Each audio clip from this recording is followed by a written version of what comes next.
Essuula ya 31. Mukama n'agamba Musa nti, laba mpisa erinnya Bezaleeri omwana wa Uli omwana wa Kuuli ow'omu kika kya Yuda, era mujjuzizza omwoyo gwa Katonda mu magezi ne mu kutegeera ne mu kumanya ne mu buli ngeri ya kukola, okulowooza emirimu egy'amagezi, okukola ne zaabu ne ffeeza n'ekikomo, ne mu kusala amayinja ag'okussaamu ne mu kwola emiti, okukola mu buli ngeri ya kukola.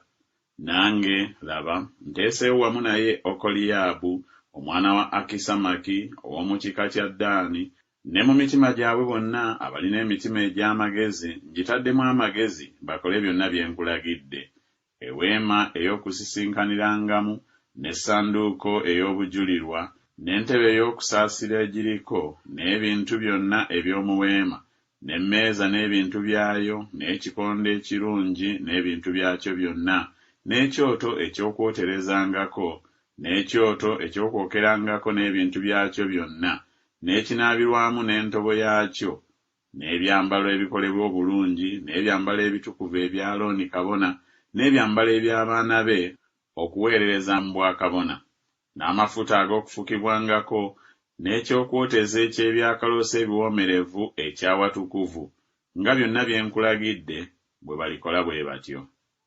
Mukama n'agamba Musa nti, era buulira abaana ba Isirayiri nti, mazima mukwatanga Ssabbiiti zange, kubanga ke kabonero wakati wange nammwe mu mirembe gyammwe gyonna, mulyoke mumanye nga nze Mukama abatukuza. Kye munaavanga mukwata Ssabbiiti, kubanga lwe lutukuvu gye muli. Buli anaalusobyanga talemanga kuttibwa, kubanga buli anaalukolerangako emirimu gyonna, omwoyo ogwo gunaazikirizibwanga mu bantu be.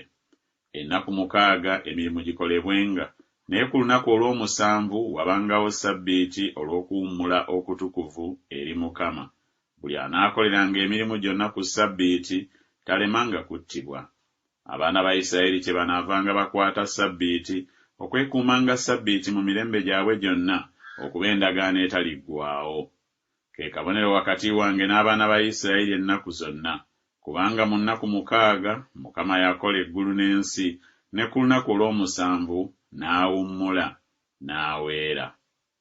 Bwe yamala okwogera naye ku lusozi Sinaayi, n'awa Musa ebipande 2 eby'obujulirwa, ebipande eby'amayinja ebyawandiikibwako n'engalo ya Katonda.